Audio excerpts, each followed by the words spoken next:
Berbeda dengan Pilpres kan yang berbeda antara blok ini dan blok ini. Artinya acuan kita sudah bisa kita ambil kesimpulan bahwa ini akan ada 2 putaran. Nah, tentu energi daripada sudah pasti nih 2 putaran ya? Sudah ya. Tinggal lagi saya kira kalau KPU tidak merilis hasil ini 10 hari ke depan, tentu akan menjadi blunder politik yang baru ya. Makanya kalau tadi ada disparitas antara misalnya kubu yang lain merilis hasil quick count yang berbeda, ya itu tentu lain cerita. Hampir sebagian besar. Tapi Anda amati bahwa berbeda lembaga survei tapi hasilnya masih masuk dalam margin error. Masih masuk dalam margin error walaupun misalnya ada beberapa lembaga yang menempatkan misalnya pasangan nomor urut 3 itu di posisi ke-1. Ada juga yang seperti itu saya lihat.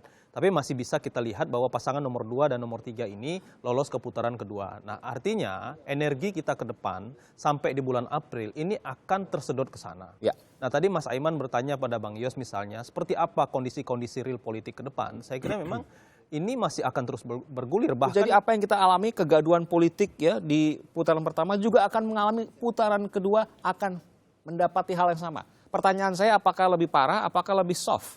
Tergantung dari proses hukum, karena ada 2 ya. Tadi disampaikan misalnya proses hukum di pengadilan bergulir terkait dengan penistaan agama. Lalu kemudian yang kedua, ini juga soal gunjang-ganjing pro dan kontra, apakah status terdakwa itu harus dinonaktifkan sebagai gubernur atau tidak.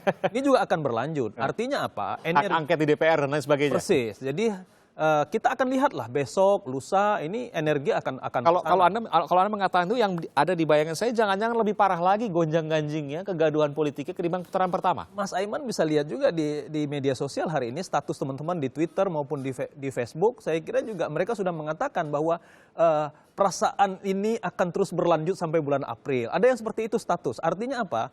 Mereka sudah menyadari ya, perang di media sosial, lalu kemudian yang baper, yang istilah sumbu pendek dan sebagainya itu akan terus bergulir.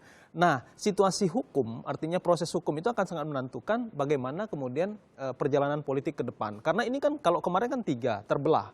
Ya saya katakan Anies Sandi kemudian melawan Ahok Jarot. Nah, ini kan kalau kita lihat 2009 Pak Prabowo dan Bu Mega berpasangan. Lalu kemudian di 2014 Bu Mega merestui Pak Jokowi maju berhadapan dengan Prabowo. Hari ini di Pilkada DKI lagi-lagi Bu Mega berhadapan dengan Pak Prabowo. Ini menurut saya ya perang politik ini akan terus berlanjut.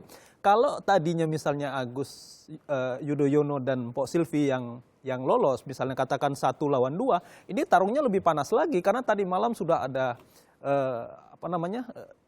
konferensi pers Pak SBY.